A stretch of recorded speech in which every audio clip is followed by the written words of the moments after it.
Oh, this is really starting to burn. What's cracking, Kuma Corporation? Welcome back to another gym vlog.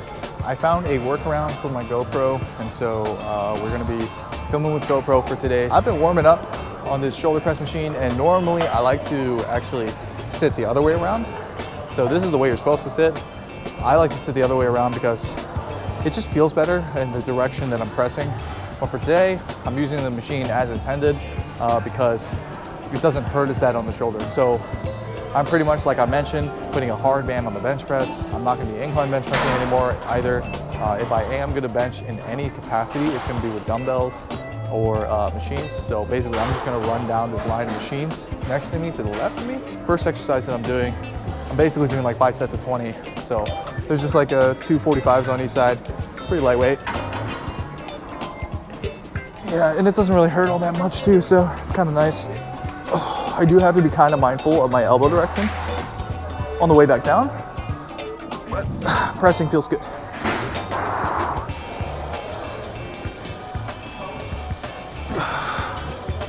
Feels good. All right, so today is push day.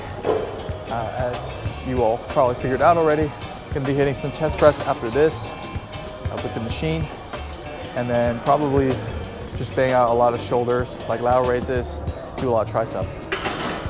So doing the incline plate loaded chest press. Love, love, love Techno Gym machines. I think they feel amazing. This one in particular, it's nice because it is a converging chest press. So get a little extra squeeze action going, you know what I'm saying? Utilizing a pretty narrow grip. Trying to protect my shoulder as much as possible. I want to kind of avoid as much of that, you know, horizontal shoulder abduction as I can. So kind of keeping the elbows in nice and tight.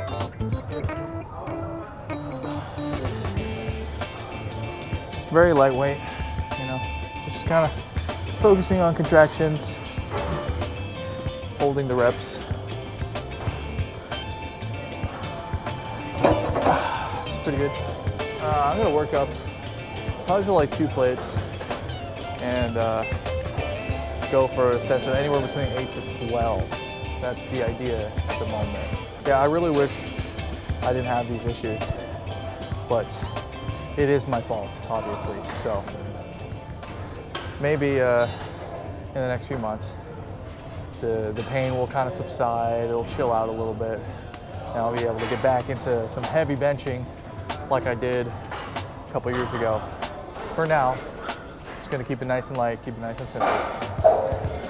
Now here's a machine that I have literally never used in my life. It's the cable chest press machine. So I'm thinking this chest press will be a really great alternative for me to, you know, get my chest work in, my pec work in, while also keeping me a little bit safer. I just have to be extremely anal with, you know, the direction and the technique that I'm using. Sorry, I'm having a hard time thinking today. My brain is just not braining today, and I'm just like, I didn't have a really good night's sleep, to be honest with you all. If you guys are familiar with like sleep paralysis, I kind of have that a lot. And last night was, yeah, it was a pretty bad one for me. This actually feels a lot better than I thought it would though. Ooh. Yeah, it actually feels kind of good. Even though it's so light, it really helps with the overall pain in the shoulder. So I think, yeah, this is gonna be like the sort of pristine machine, if you will, for myself until I heal. So yeah, I'm actually not even gonna go any heavier than that.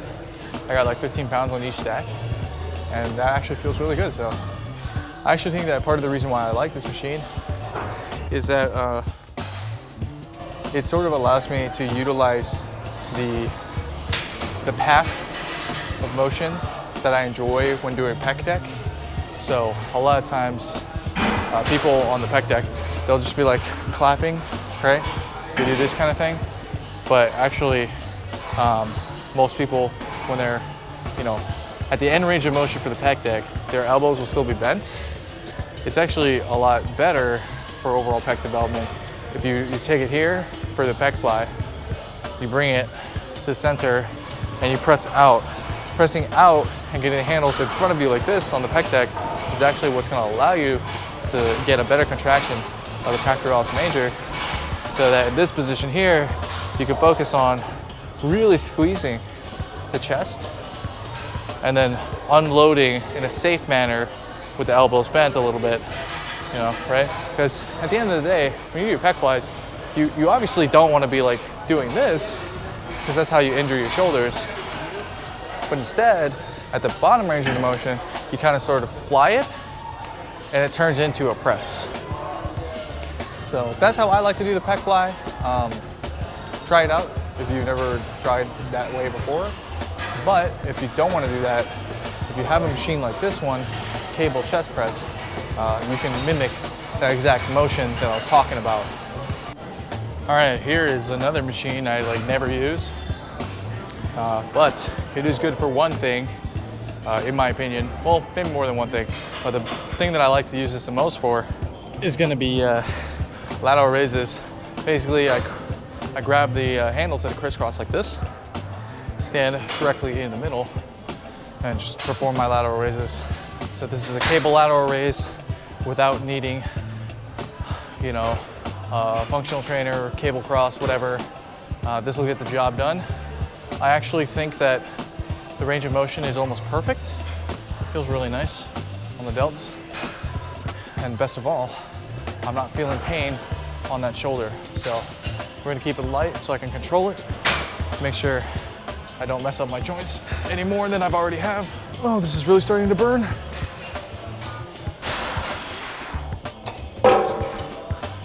With this, I'm not really keeping track of reps.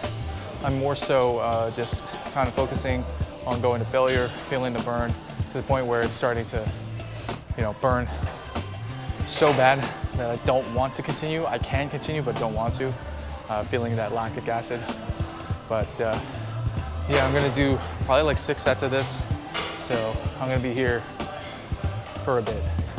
I'm done with all the major push muscles, push groups, chest, shoulders. So now I'm just gonna work the triceps. I've warmed up using a W bar for my wrists and elbows. That helps with some of the pain, discomfort. And yeah, I've already warmed up. So this is gonna be heavy weights, low reps, anywhere between 6 to 8. And then we're gonna move on into dips, probably. Assisted dips, because can't put too much pressure on my shoulder joint, so.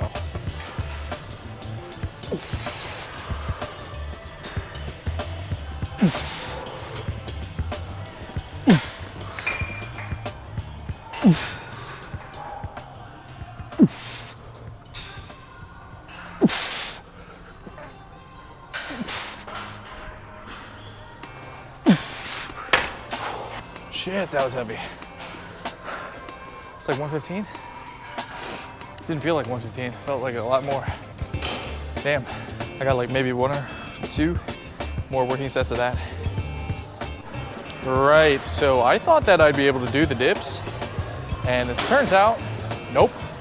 That shit hurt real bad, so I will do the dips, just not as light as I made it for the weight stack, right? So the lighter the weight stack, the harder it is. And I put the pin way too high, so I'm gonna need to bring the pin down a lot lower, just so that I can actually perform reps without feeling that pain and discomfort. This time, I'm actually gonna use the handles inside, so I'm not gonna rotate them out, right? I'm thinking that if I use a closer grip, it'll help me position my upper arm. So that's the goal. This machine is kind of small though, depth-wise. So like my head is basically on the cable a bit, which is kind of uncomfortable, not gonna lie. It's a little distracting, but it'll be fine. As long as my hat doesn't get like stuck, the beanie doesn't get stuck in the cable, should be all right. Yeah, much better. Oh man, so yeah, the dips are feeling pretty good.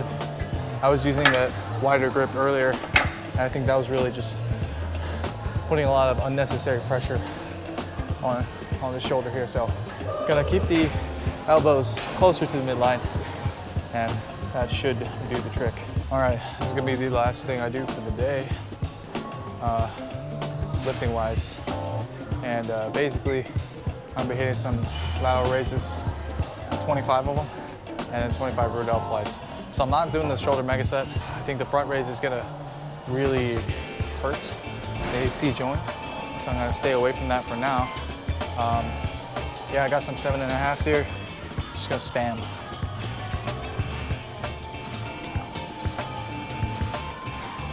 Sorry, I'm not really talking. I have to kind of pay attention to how many reps I'm doing.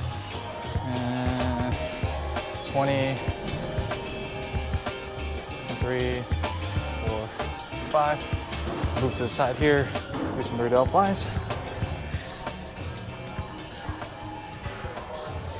Oh, it burns. Oh my God, it burns. I love how as soon as I, post up here, there was like nobody over here. And as soon as I do, you better believe there's gonna be like 5 or 6 dudes that come out of nowhere and just like need stuff in this particular area that almost nobody ever uses. Let me preface, I'm not annoyed. I feel bad that I'm posted up here. So I'm gonna move. Yeah, as you guys know, I try not to be in the way of other people. So I'm gonna move. Well, I have already moved my stuff. So hopefully nobody needs the stuff that's right in front of me now. But knowing my luck, somebody's gonna walk by and be like, need to get something, like one of these orange traffic cones for something. So I actually did the 2 sets of that I was going to do. And I think now I'm just gonna do some W races, but I'm gonna use 5 pounds instead of the 7.5s. Dude, that guy, like, I don't know why. So that guy that just like was in the background of the sets that I was filming, he just like kept trying to be in the background all day. I don't know if you noticed him. Maybe he didn't show up or whatever, but yeah, it's weird. Like he was just kind of like lurking around me. You'll probably maybe see him in some clips, but for the most part, I think it was really when the camera was off. I don't know what that was for, but he was just like getting uncomfortably close with me. A little bit fresh. All right, so W raise. It can be a bit awkward to do at first if you don't know the technique, but basically you're gonna be bent over and your objective is to get the dumbbells looking sort of like this, like a W.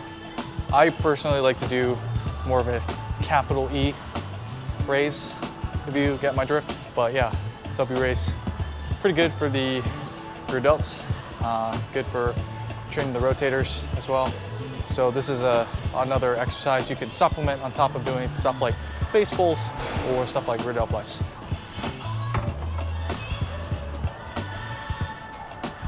Ooh.